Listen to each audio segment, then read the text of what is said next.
할렐루야. 네. 제가 한 주간 동안 우리 안창호 목사님을 매일같이 만났습니다. 매일같이 만나서 여러 가지 교제도 나누고 또 수업도 하고 공부도 하고 그렇게 했었는데, 목사님이 가지고 계신 그 고민이 저의 고민과 상당히 유사하고, 또 좋은 교회, 또 아름다운 교회, 건강한 교회를 위해서 부단히 애쓰고 있다고 하는 것을 확인하게 되었습니다. 여러분, 좋은 고민을 가지고 있는 목사님하고 함께 사역하고 섬기는 것 너무나 큰 축복인 것을 믿으시기 바랍니다.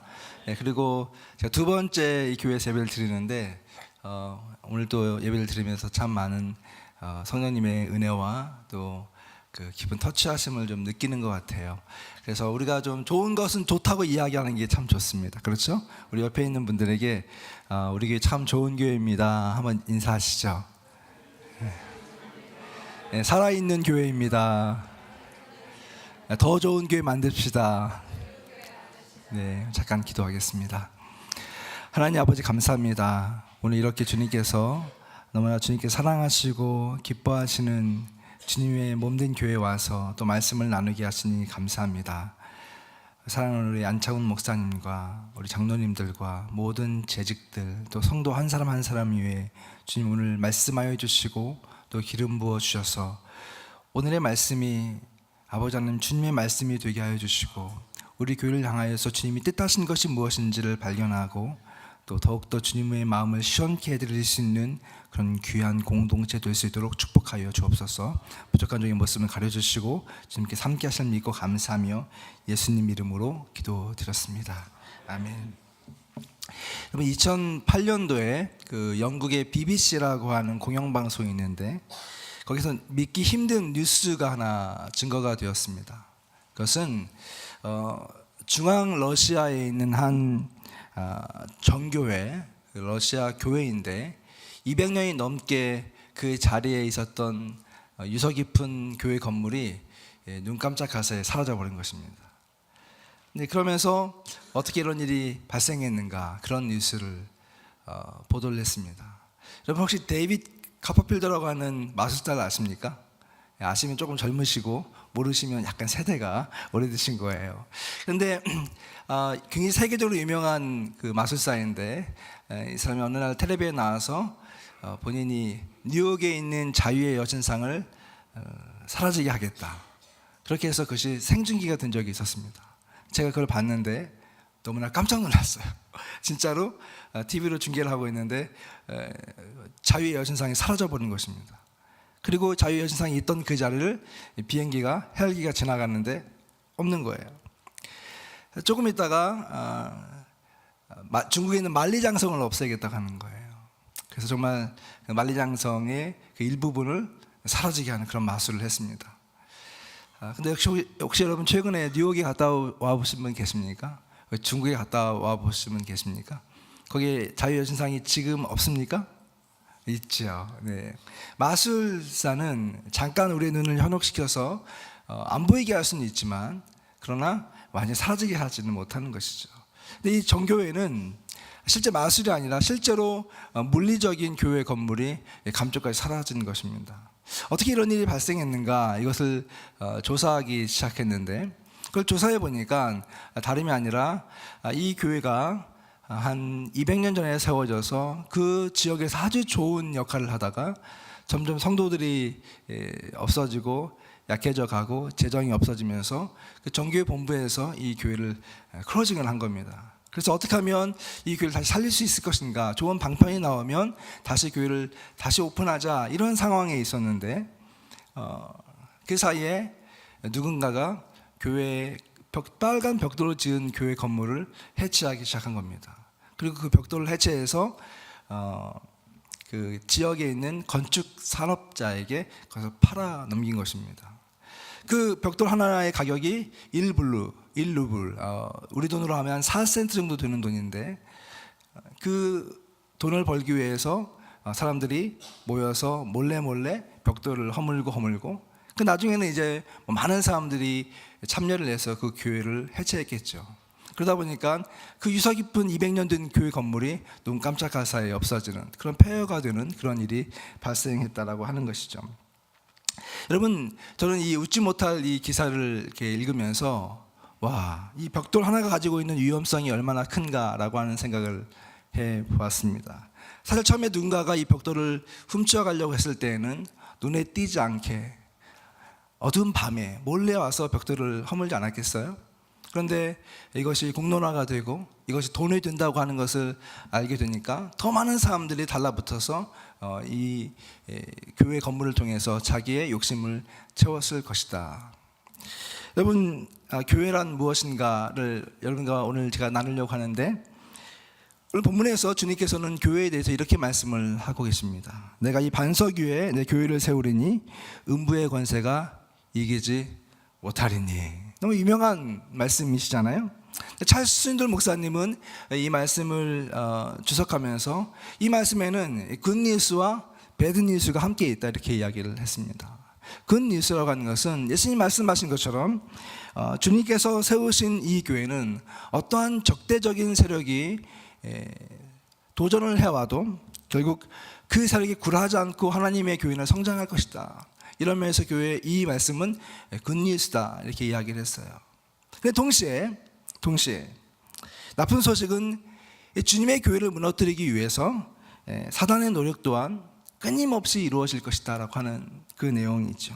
모든 자신의 역량을 동원해서 교회를 무너뜨리려고 할 것이다. 마치 이 교회 건물을 벽돌 하나씩을 해체하면서 무너뜨리는 것처럼 사단은 눈에 보이지 않는 방식을 통해서 교회를 무너뜨리려 할 것이다 라고 하는 것입니다. 사실 이런 관점에서 이 교회를 보면 교회는 그 태동부터 그 도전과 위기에 직면해 있었음을 우리는 보게 되는 것이죠.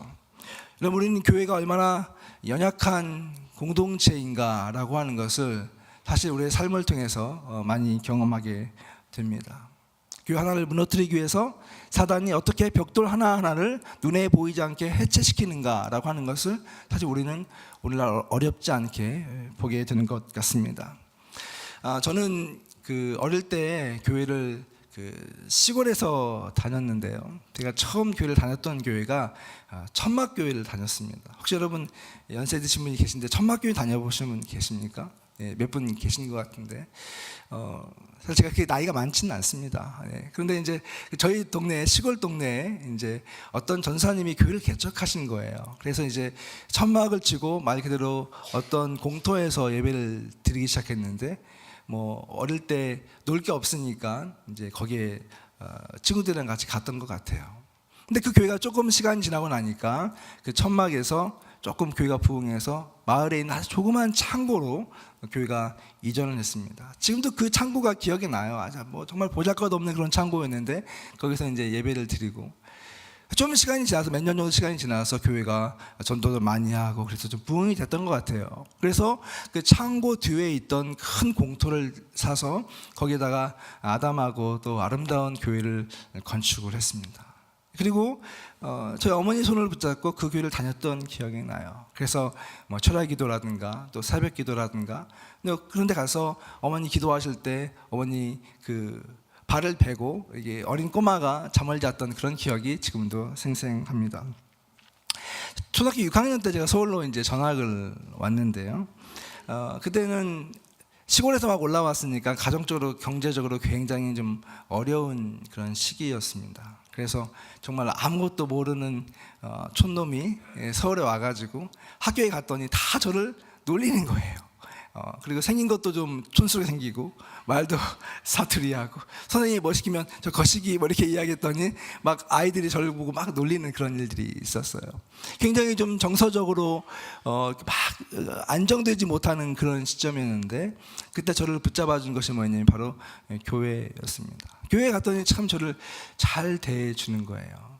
제가 교회를 상당히 좋아했습니다. 그래서 지금도 생각해보면 참 오랫동안 교회에 머무르려고 했던 것 같아요. 주일날 아침에는 새벽 6시에 이제 새벽 예배가 학생 예배가 있는데 그 새벽 예배를 드리고 끝나고 나면 7시에 어른들 일부 예배가 있어요. 그래서 그 예배를 드리고 좀 있으면 9시 정도에 학생부 예배에서 학생부 예배를 드리고 교회에서 점심 먹고 또 4시가 되면 오후 학생부 오후 예배가 있어요. 그 오후 예배 드리고 그 집에 와야 되는데 좀 그러니까 저녁까지 기다려서 저녁 7시에 저녁 예배 드리고 그리고 이렇게 집에 왔던 기억이 있습니다. 그 학교에 갈 때 아침에 등교할 때 교회 들려서 기도하고 또 야간 자습 마치고 집에 오는 길에 교회 들려서 기도하고 뭐 이런 일상을 이렇게 살았어요. 그렇게 중고등부를 지내고 이제 대학교를 가야 되는데 당연히 제일 가고 싶은 학교가 어디냐면 신학대학을 가고 싶은 거예요. 그래서 평생 동안 합법적으로 교회에 머물 수 있는 것이 신학교 가는 거다. 그래서 제가 이제 신학교를 갔죠. 신학교에 가면 정말 천국이 이루어지는 줄 알았어요. 근데 갔더니 천국은 아니더라고요. 네. 근데 이제 그렇게 신학 교육을 마치고 이제 2000년에 제가 미국에 유학을 오게 되었는데 유학을 처음 왔을 때에도 상당히 좀 어려운 시간을 많이 겪었죠. 와서 이제 서포트하는 사람이 없으니까 아르바이트를 많이 뛰었는데 뭐 한참 많이 할 때는 2잡, 3잡까지 뛴 것 같아요. 막 그렇게 밤새도록 일을 하고 아침에 이제 굉장히 피곤한데 새벽 예배를 가서 이렇게 기도를 계속했습니다. 그런데 가만히 생각해 보면 그렇게 어려운 시기, 유학생으로 있으면서 재정적으로 또 신분적으로 뭐 여러 가지 그런 많은 압박과 어려움이 있는 상황 가운데서 제가 버틸 수 있었던 한 가지 방법은 새벽에 와서 하나님 앞에 무릎 꿇고 기도하는 것이었어요. 기도하면서 하나님 저 살려주세요. 네, 하나님 저 살려주세요. 하나님 저 여기서 공부 마쳐야 되는데 돈도 없고 능력도 없고 머리도 안 되고 하나님 살려주세요. 그렇게 하면서 하나님 앞에서 쭉 기도하고 하나님 앞에 눈물 흘리고 그분의 도움을 청하고 그러면서 유학생활을 이렇게 마무리를 할 수 있었던 것 같아요.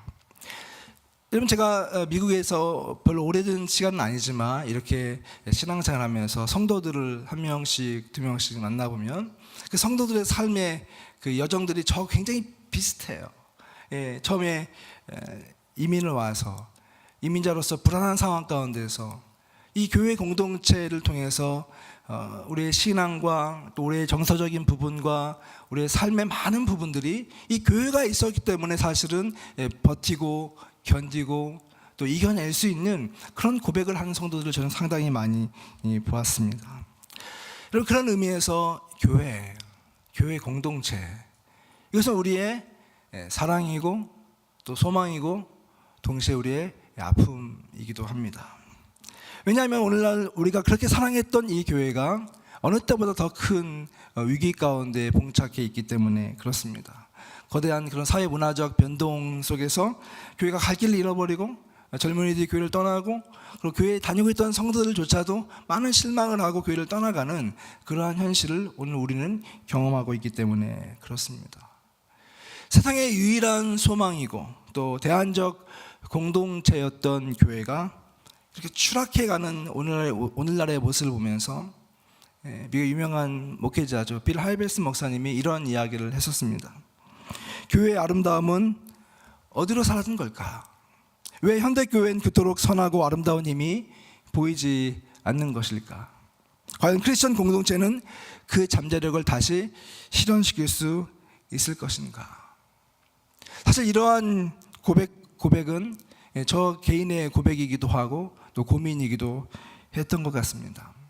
제가 개인적으로는 이제 교회에 대한 연구를 오랫동안 하게 되었는데요.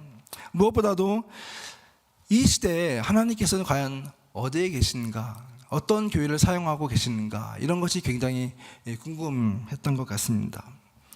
공부를 2008년도에 마쳤는데 2008년도에 공부를 마치고 이제 교회들을 좀 현장을 공부할 수 있는 기회가 생겼습니다. 사실 제가 처음 유학 올 때는 목회를 잘하기 위해서 미국에 있는 교회들을 좀 많이 배우려고 왔었어요.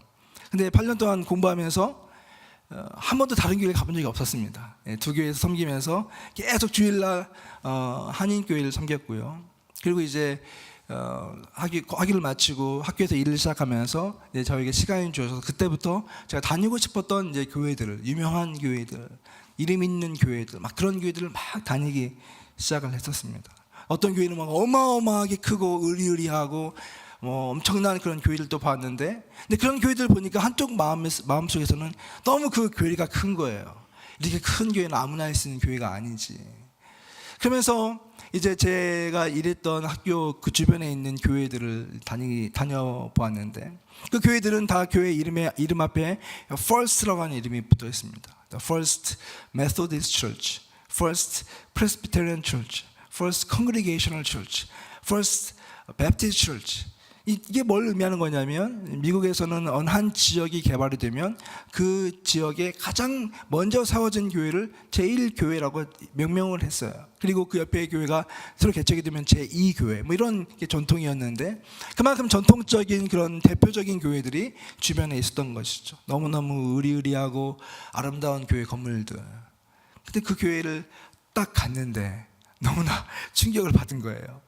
그렇게 아름답고 화려한 그런 예배당에 예배를 드리고 있는 사람들은 대부분 다 70대, 80대 노인들, 40대, 50대는 찾아볼 수가 없는, 주일학교는 한 명도 없는, 그래서 교회가 정말로 죽어가고 있는 그런 교회들이 주변에 질비했던 것이죠.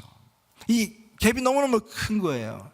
그래서 제 마음 가운데 드는 생각이, 하나님, 이 시대에 하나님께서 이 미국 교회를 하나님이 지금도 사용하고 계신다고 한다면, 살아있는 교회, 정말 하나님께서 사용하시고 있는 그런 교회들을 보고 싶습니다. 이런 마음속에 갈증이 좀 많이 있었던 것 같아요. 그런데 여러분, 그런 이야기를 제 주변에 있는 사람들과 나누고 이야기를 나누다가 주변에 있는 사람들이 저한테 이제 교회들을 이렇게 추천을 해줬습니다. 그래서 한 번도 들어본 적이 없는 그런 교회들을 이제부터 가기 시작했는데, 오렌지 카운티에 가까이 있는 교회예요. 어느 교회를 어떤 분이 소개를 해주시는 거예요. 그래서 이제 내비게이션을 켜고 그 교회를 찾아갑니다. 주일날 아침에 이제 그 교회를 딱 찾아갔는데, 보통 교회를 가게 되면 교회 뭐 십자가도 보이고 뾰족탑도 보이고 그래야 되는데 교회가 안 보이는 거예요. 다 그냥 오피스 건물만 이렇게 있고, 사람들도 거주하는 지역이 아니고. 근데 좀 지나가 보니까 어느 한 건물 앞에 많은 차들이 주차를 합니다.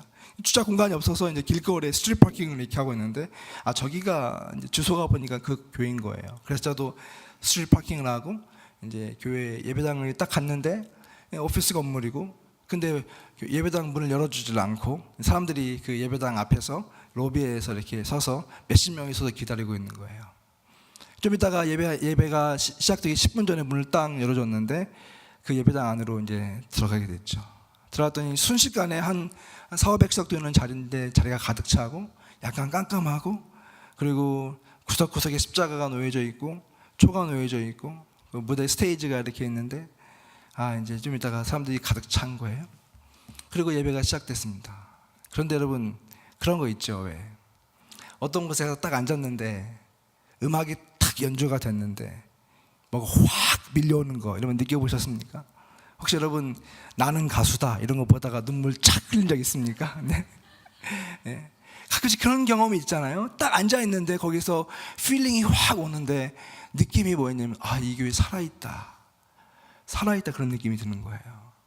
그러면서 거기서 예배를 1시간 반, 2시간 정도 예배를 드리는데, 그 예배당을 가득 채우고 있는 사람들이 그 예배 가운데 반응하는 모습, 손을 들고 찬양을 하고 무릎을 꿇고 기도를 하고 눈물을 흘려 기도하고, 설교를 마치고 나니까 곳곳에 있는 성찬당에 가서 스스로 성찬에 참여하고 함께 부둥켜 안고 기도를 하고, 마치 어떤 집회장에 온 것 같은 그런 느낌이 드는데, 그렇게 예배가 아주 뜨겁게 예배가 드려집니다.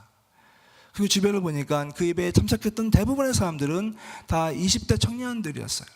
그러니까 교회에서 다 잃어버린 사람들이잖아요. 잃어버린 세대가 그곳에 모여서 예배를 드리고 있는데, 그 교회에서 그런 예배를 토요일날, 주일날 1부, 2부, 저녁 한 4,000명 정도, 3,4,000명의 청년들이 그렇게 주일날 그 공간에서 예배를 드리고 있었습니다. 마치 뭔가 망치로 팍 맞은 것 같은 그런 느낌이 드는 거예요. 여러분, 그러면서 그런 교회에 대한 갈증이 컸습니다. 이런 교회가 또 있을까? 그런데 놀랍게도 그런 교회들이 곳곳에서 새롭게 세워지고 있고 성장하고 있고 부흥하고 있는 것을 발견했습니다. 그래서 제가 몇 년 동안을 계속 그런 교회들을 계속 방문하면서 리서치를 하고 연구를 했어요. 그래서 제가 이제 한 3권 정도의 책을 썼는데요. 그 책을 이렇게 쓰고 연구를 하면서 또 인터뷰를 하고 방문을 하면서 한 가지 제가 가졌던 분명하고 중요한 발견이 있었습니다. 그것은 바로 이 시대에 하나님께서 사용하시는 교회, 이 시대에 하나님께서 역사하고 있는 교회 현장이 분명히 있다고 하는 사실입니다. 어떤 교회들은 죽어가고 있는 교회가 있지만, 그러나 어떤 교회들은, 많은 교회들은 또 하나님의 손길과 능력에 의해서 새롭게 부흥하고 태동되고 있는 그런 교회 공동체가 있다고 하는 것이었습니다. 그러면서 제가 들었던 한 가지 궁금증, 이런 교회들이 갖고 있는 공통점은 무엇일까라고 하는 것이었습니다. 공통점은 무엇일까? 근데 여러분, 정말로 오랜 시간을 거쳐서 관찰을 하고 또 연구를 하다 보니까 그런 교회들이 가지고 있는 이 공통적인 어떤 아이덴티티가 있더라고요. 네, 그걸 한마디로 압축해서 이야기하면 바로 그런 교회들은 하나님의 선교에 동참하는 교회들이다라고 하는 것이었습니다. 그것을 좀 학문적인 표현으로 이야기하면 요즘 미셔널 철치 이렇게 이야기하는데, 아마 목사님이 설교하시면서 많이 이야기하셨을 거예요. 미셔널 철치, 선교적 교회라고 부릅니다. 근데 하나님께서는 이런 새로운 교회들을 통해서 교회를 새롭게 할 뿐만 아니라 지역사회를 변화시키고 성도들의 삶을 변화시키고, 그러면서 하나님의 나라를 이 땅에서 실현시켜 나가는 것을 우리가 본다라고 하는 것이죠. 그래서 사람들이 묻습니다. 그러면 도대체 선교적 교회라고 하는 것은 무엇입니까? 많은 경우에 우리가 선교적 교회를 이야기하면 사람들 가운데 교회가 더 선교를 잘하자고 하는 거구나, 이렇게 생각을 하죠. 이제까지 했던 선교 더 열심히 하자. 근데 선교적 교회를 제가 연구해 보니까요, 그 말이 아니고 이제까지 했던 선교를 좀 스탑하자라고 하는 의미예요. 이제까지 우리가 관성적으로 해왔던, 습관적으로 했던 선교를 좀 그만두고, 정말 하나님께서 오늘 이 시대에 여러분과 저를 통해서 정말 원하시는 그 뜻이 무엇인지를 발견하고 그 사역에 우리의 삶과 우리 공동체의 사역의 초점을 다시 맞추자. 그것이 선교적 교회가 의미하고 있는 가장 중요한 도전이라고 하는 것이죠. 어떻게 하면 교회가 관성적으로 해왔던 그 사역을 계속하는 것이 아니라 하나님이 원하시는 그 사역을 발견하기 위해서 몸부림치고, 또 그 주님이 주신 그 사명을 붙잡고 우리가 그 사역에 매진할 수 있을 것인가. 한두 사람이 영웅적으로 선교하는 것이 아니라 어떻게 하면 이곳에 있는 모든 성도가 그 사명을 내 사명으로 받아들이고 함께 그 사역에 동참할 수 있을 것인가 라고 하는 것을 꿈꾼 것이 이 선교적 교회가 지향하는 가장 기본적인 내용이라고 하는 것입니다. 여러분, 우리가 교회를 이야기하면서 선교적 교회를 이야기하고 또 새로운 교회를 이야기할 때 우리가 한 가지 먼저 짚고 넘어가야 할 것이 있습니다. 그것은 바로 선교적 교회는 그냥 우리 어떤 프로그램에 의해서 만들어지는 것이 아니라 교회의 기초와 교회의 고백이 분명해질 때 거기에서부터 시작될 수 있는 운동이라고 하는 것이죠. 오늘 우리가 읽은 본문 마태복음 16장 13절부터 18절은 그 내용을 아주 잘 설명해 주고 있습니다. 말씀에 나와 있는 것처럼 어느 날 예수님께서 제자들에게 묻죠. 얘들아, 사람들이 나를 누구라고 하더냐. 그랬더니 제자들 가운데 한 사람이, 어떤 사람은 세례자 요한이라고 하기도 하고 엘리야라고 하기도 하고 예레미야라고 하기도 하고 너 죽었던 옛 선자 중에 한 사람이 살아났다라고도 합니다. 그때 주님이 뭐라고 이야기하십니까? 그러면 너희는 나를 누구라고 하느냐. 근데 그때 베드로가 아주 위대한 이야기를 하죠. 주는 그리스도시요 살아계신 하나님의 아들이십니다. 한번 같이 따라할까요? 주는 그리스도시요 살아계신 하나님의 아들이십니다. 여러분, 예수님께서 이 말씀을 듣고 얼마나 흡족해 하셨던지요. 바로 뭐라고 이야기했습니까? 바요나시모나 이를 내게 알게 하니는 혈육이 아니라, 인간의 지혜가 아니라 하늘에 계신 내 아버지시다. 하나님의 그 비밀이 하나님의 영을 통해서 너의 입술을 통해서 지금 고백이 되었다, 이렇게 말씀을 하고 있는 것이죠. 그러면서 예수님께서 이 고백 위에, 이 반석 위에 내 교회를 세우겠다, 이렇게 이야기를 합니다. 그리고 베드로의 이름을 바꿔주시죠. 시몬에서 베드로로. 우리는 이 고백을 통해서, 이 이야기를 통해서 이 교회의 기초가 무엇인가라고 하는 것을 다시 한번 확인하게 되는 것입니다. 여러분, 교회의 기초는 무엇입니까? 베드로는 두 가지를 지금 이야기하고 있는데, 예수님을 향해서 주, 이렇게 이야기하죠. 주, 당신은 주. my Lord 이렇게 이야기를 합니다.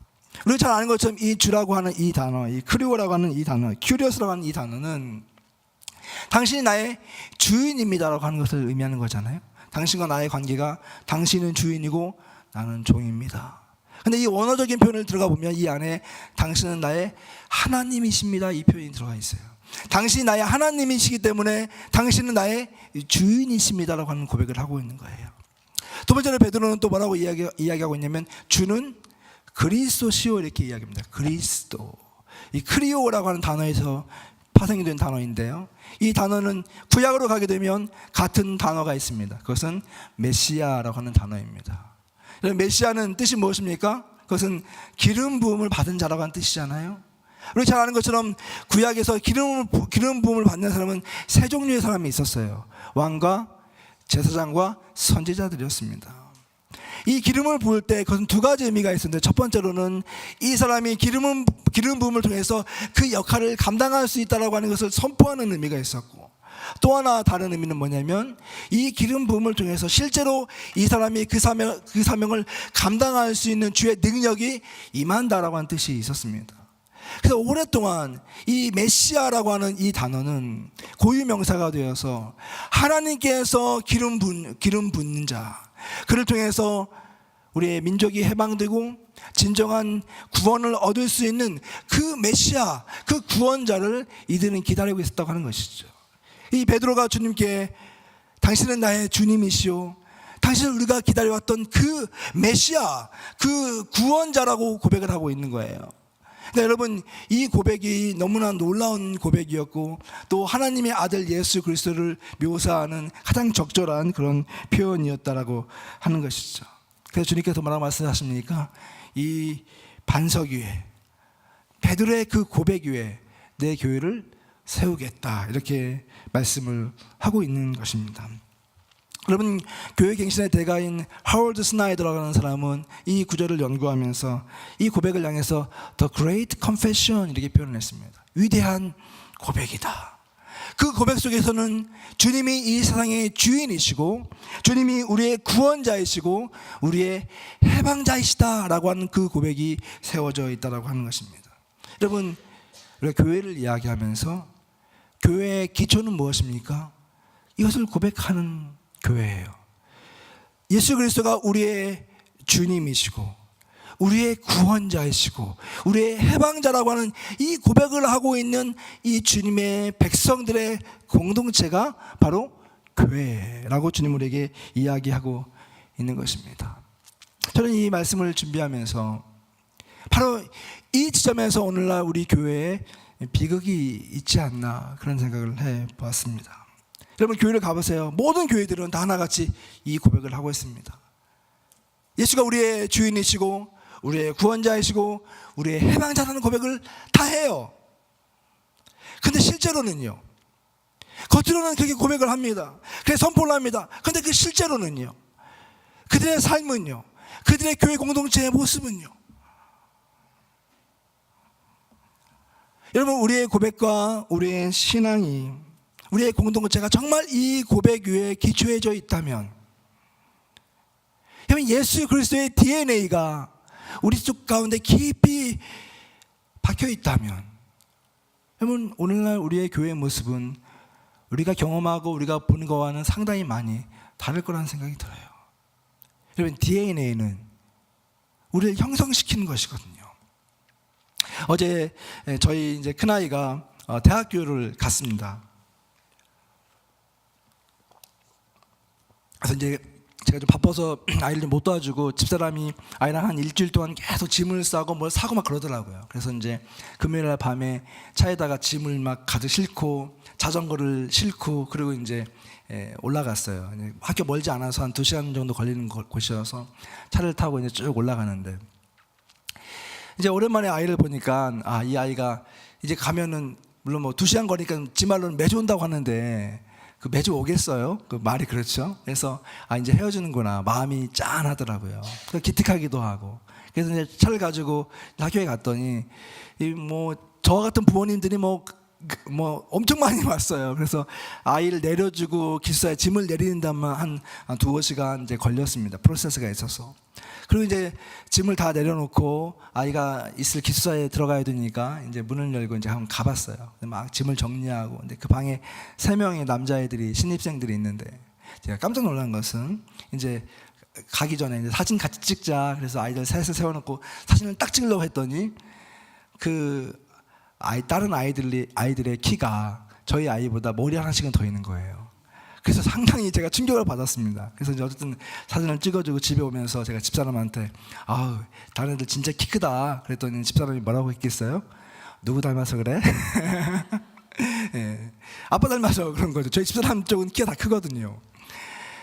여러분, 제 둘째 아이가 이제 있는데, 둘째 아이도 남자예요. 한 4살 터울이 나는데, 그 아이가 처음 났을 때 깜짝 놀랐습니다. 얘가 너무 잘생긴 거예요.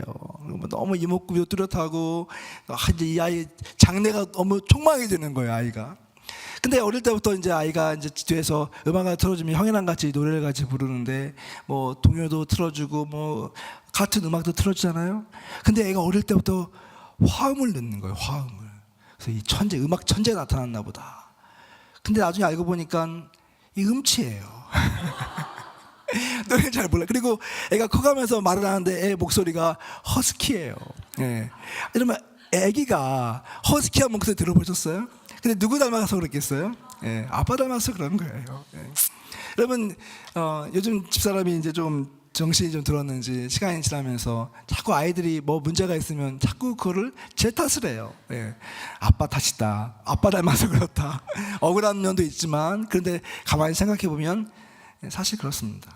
그러니까 좋은 부분들, 뭐 아주 자랑하고 싶은 그런 부분들도 분명히 있죠. 그런데 어떤 부분들은 좀 미흡하고 부족하고 연약한 부분도 담고 있어요. 왜 그렇습니까? 저의 DNA를 우리 아이가 가지고 있기 때문에 그래요. 어쩔 수 없는 것이죠. 여러분, 예수님께서 우리 교회를 향해서 말씀하시면서 이 교회가 자신의 교회다, 나의 교회다, 이것을 우리가 어떻게 이야기할 수가 있겠습니까? 여러분, 요한일서 2장 6절에 보면 그의 안에 산자고 하는 자는 그의 행하시는 대로 자기도 행할지니라, 이렇게 이야기하고 있거든요. 그러니까 예수님께서 우리의 주인이 되시고 우리의 진정한 해방자가 되시고 그분이 우리의 전부라고 한다면, 그분으로 통해서 우리가 태어나고 우리 교회가 형성되었다고 한다면, 우리는 예수님의 생각과 예수님의 꿈과 예수님의 비전과 예수님의 열정을 가지고 살아가는 그것이 우리에게서 너무나 자연스러운 일이 된다라고 하는 것이죠. 여러분, 오늘날 교회를 보면서, 우리 교회 공동체를 보면서 우리는 정말 예수님이 원하시는 예수님의 DNA를 가지고 있는 교회인가, 아니면 그렇지 않은가를 한번 고민해 볼 필요가 있다라고 하는 것입니다. 예수님의 DNA를 가진 교회는 몇 가지 특성이 있어요. 첫 번째로는, 여러분, 예수님의 DNA를 가지고 있기 때문에 그런 교회는 생명체로서 존재하고 있다는 사실입니다. 생명체. 교회는 어떤 경직된 그런 제도나 어떤 구조로 한정될 수 없다라고 하는 것입니다.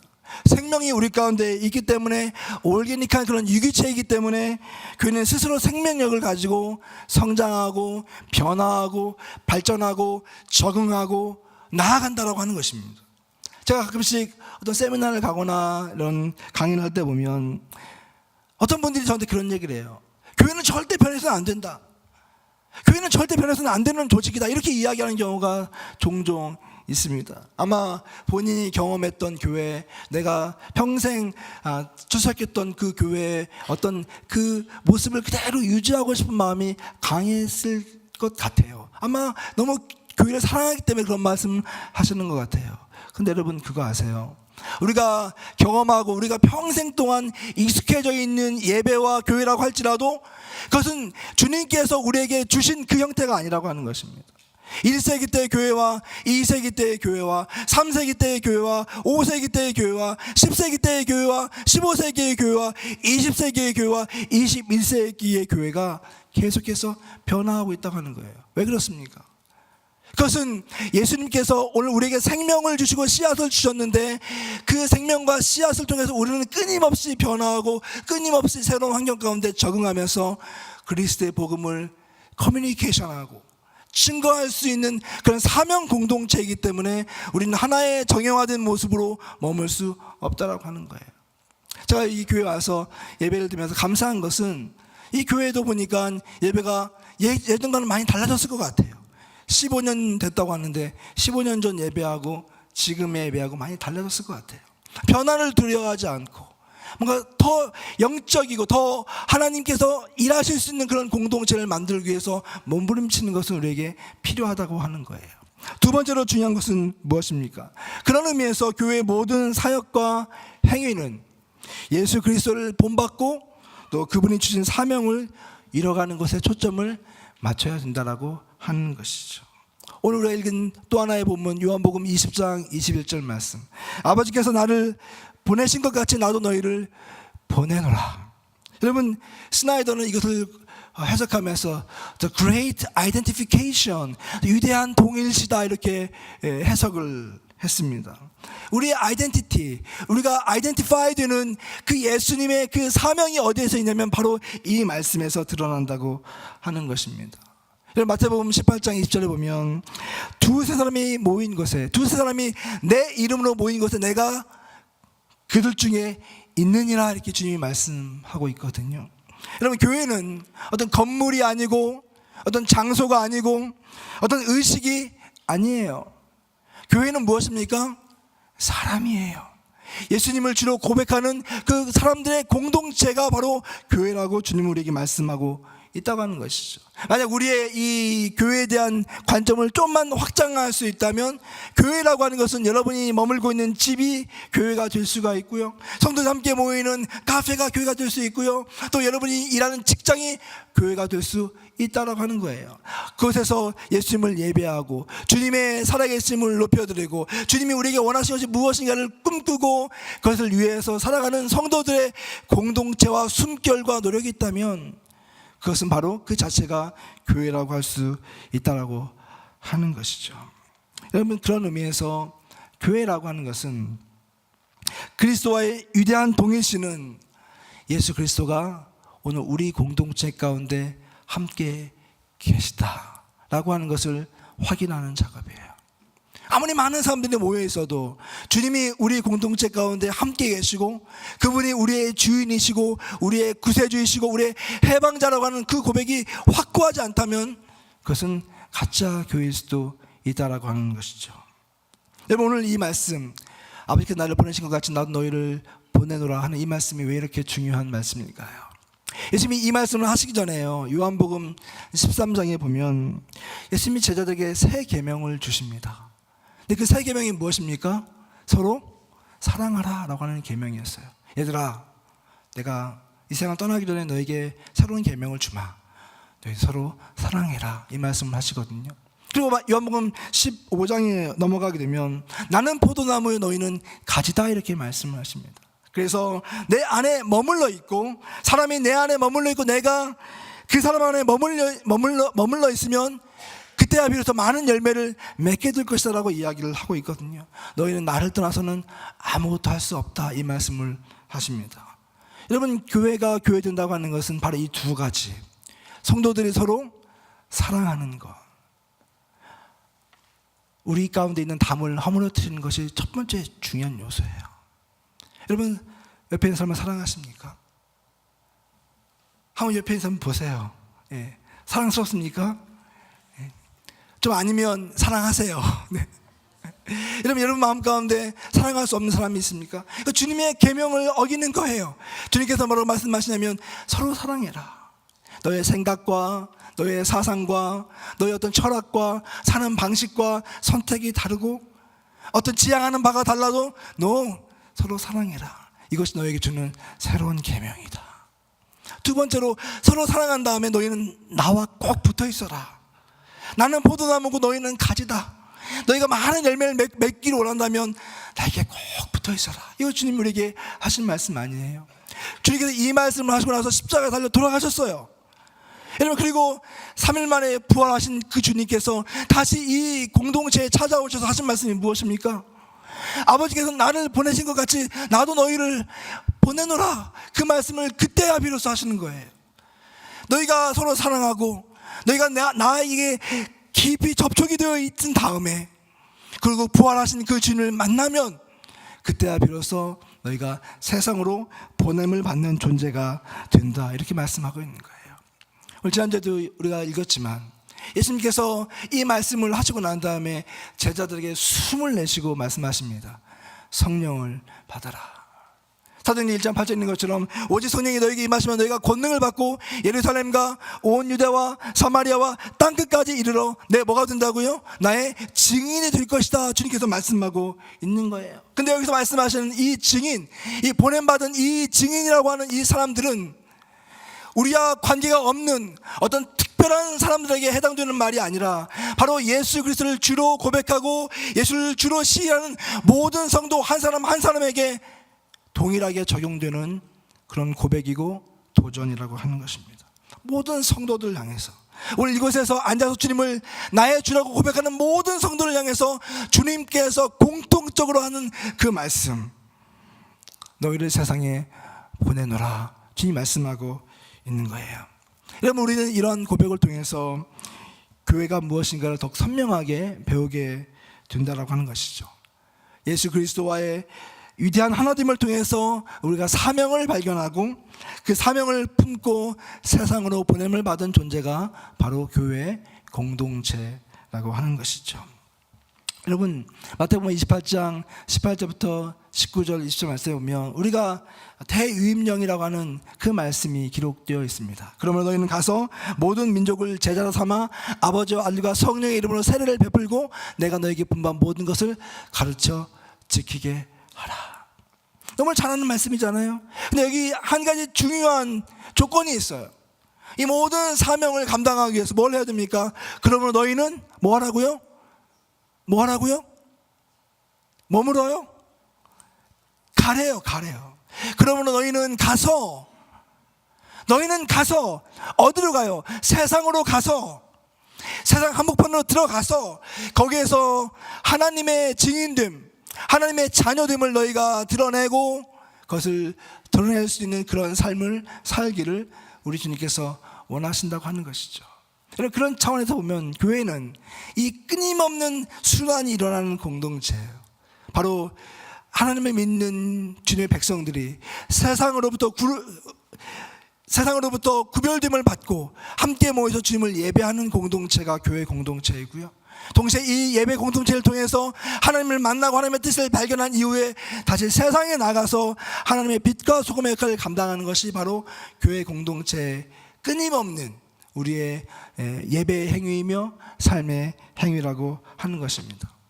여러분, 선교적 교회는 바로 이러한 교회를 이야기하는 것이죠. 많은 사람들이 선교적 교회를 이야기하면 선교적 교회를 보여달라고 해요. 모델을 보여달라고 하는 것이죠.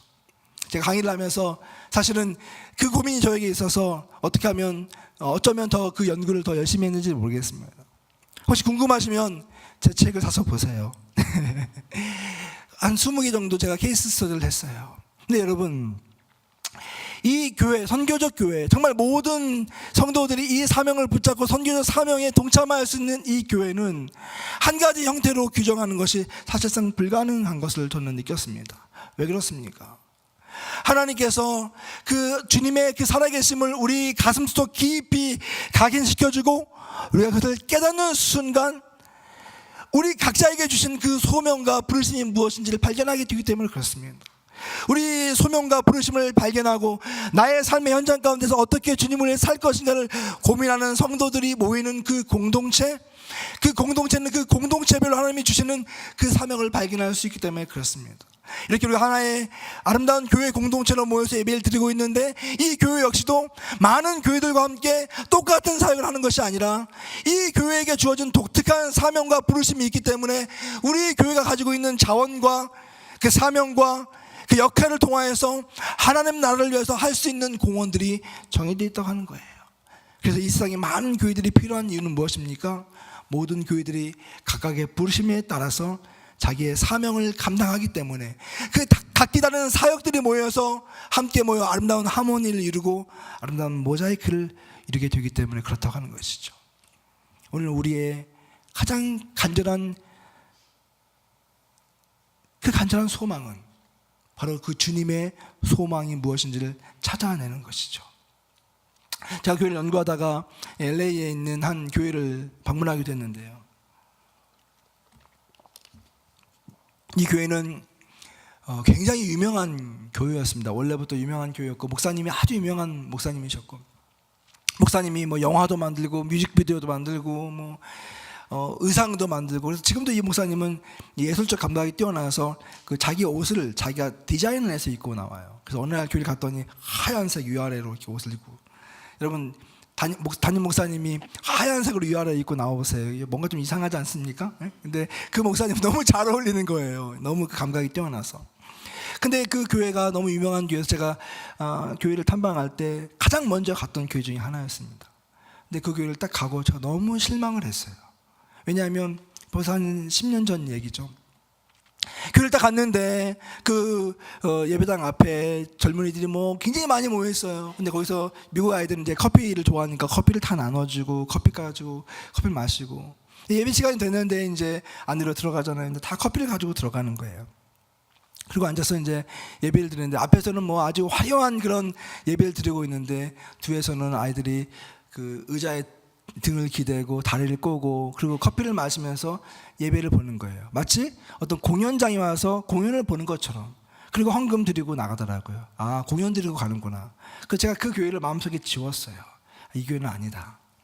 근데 여러분, 그러고 있다가 시간이 좀 지났는데 좀 재밌는 소식이 들리기 시작했어요. 뭐냐면 이 교회가 새로 모든 캠퍼스 교회의 문을 닫고 헐리우드의 교회를 새로 시작을 하게 되었다.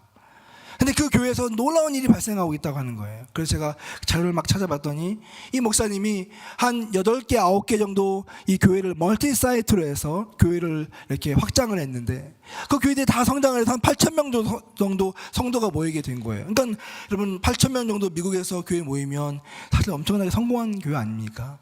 근데 이 목사님이 매주마다 교회를 다니면서 이렇게 예배를 드리다 보니까 제가 느꼈던 걸 느꼈던 것 같아요. 와서 예배를 드리는데 성도들이 헌신된 성도가 아니라 공연을 드리는 성도들이 모여있는 것을 보면서 실망을 하고, 어느 날 목사님이 선포를 합니다. 교회를 해체하겠다.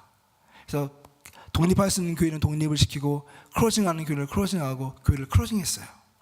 그리고 다시 교회를 개척하는데 헐리우드의 교회를 개척하고, 우리가 처음 가졌던 그 모습처럼 정말 불신자를 찾아가고 불신자를 위한 교회를 만들겠다고, 그래서 정말 그 사명에 자기의 생명을 바칠 수 있는 사람만 모이라고 했어요. 그랬더니 정말 놀랍게도 그 첫 예배를 드릴 때 300명의 사람들이 모였대요. 마치 기드온의 300용사와 같이. 그리고 거기서 전혀 다른 예배를 드리기 시작했습니다. 굉장히 현대적이고 문화적인 예배를 드렸지만, 그러나 이전에는 경험할 수 없는 그런 깊이 있는 예배, 그 부르심에 입각한 예배를 드리기 시작했는데요. 여러분, 그 교회가 1년 만에 세례를 1,000명, 2,000명 세례를 줬어요. 너무 놀라운 일이잖아요. 제가 몇 주 전에 그 교회를 한번 찾아가서 그 교회에서 가장 오래된 부목사님을 만났어요. 35년을 있었는데 그 목사님께 물어봤습니다. 이제 그게 좀 꽤 몇 년 된 얘기니까, 목사님 올해는 세례를 몇 명 줬습니까? 목사님이 이렇게 세보더니 올해 한 500명 준 것 같아요. 여전히 새로운 생명이 잉태해주는 역사가 있는 거예요.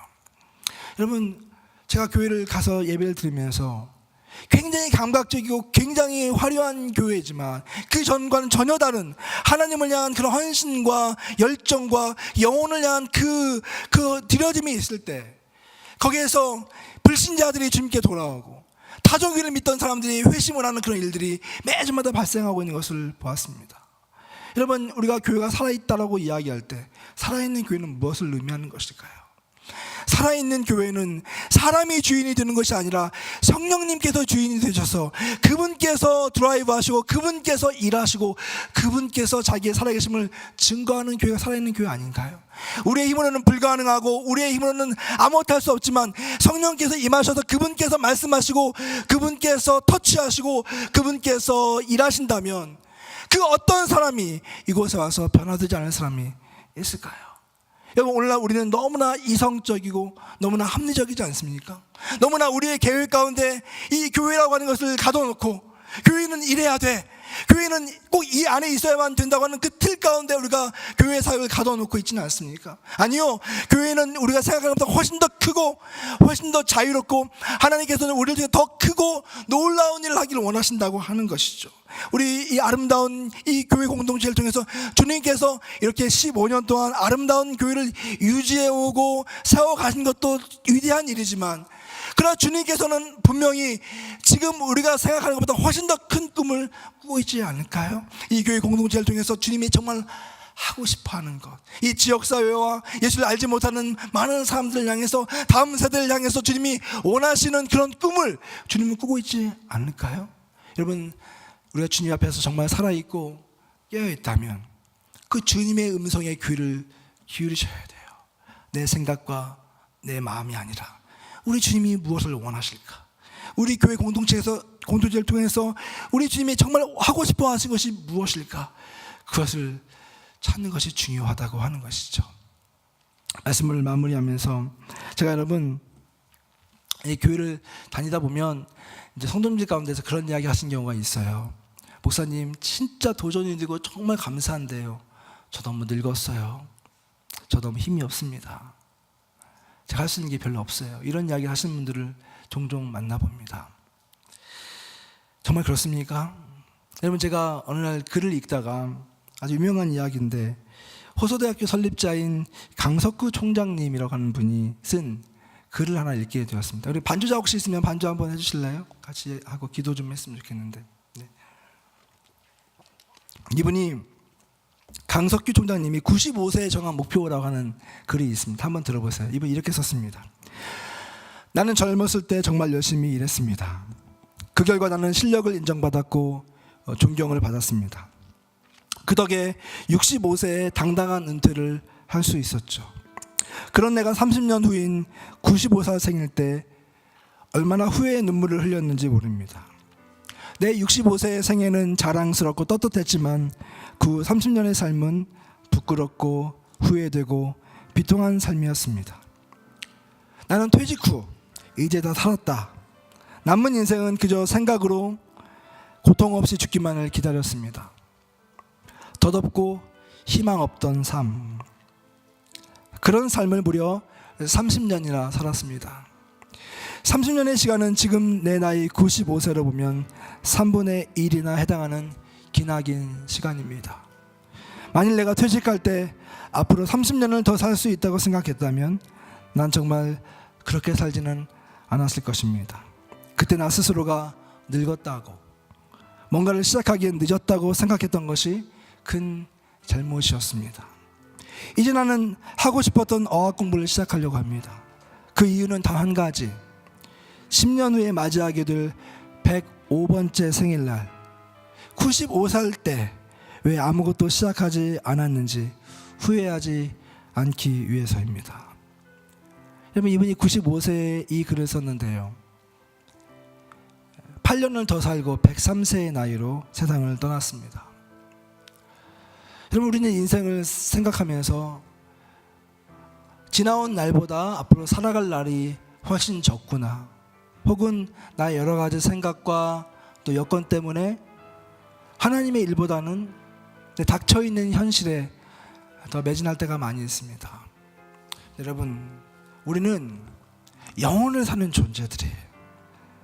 이 짧은 세상, 어떻게 보면 눈 깜짝할 사이에 지나가는 세상이지만 이 짧은 세상을 내가 어떻게 살았는지에 따라서 그 영원한 삶의 결정이 되고, 하나님 앞에 섰을 때 하나님, 내가 일평생 살면서 주님 앞에 주의 나라와 주의 몸된 교회를 위해서 이렇게 살아왔습니다라고 고백할 수 있는 그 날이 우리 앞에 닥쳐올 거예요. 혹 여러분의 삶이 지금까지 충분치 않았다고 생각된다면 괜찮아요.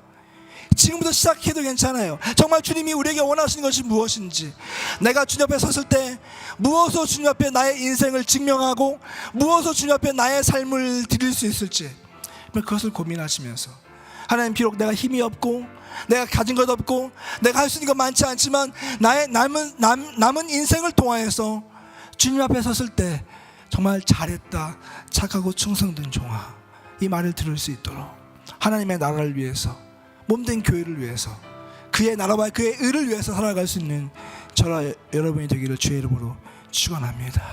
한번 같이 기도하기 원합니다.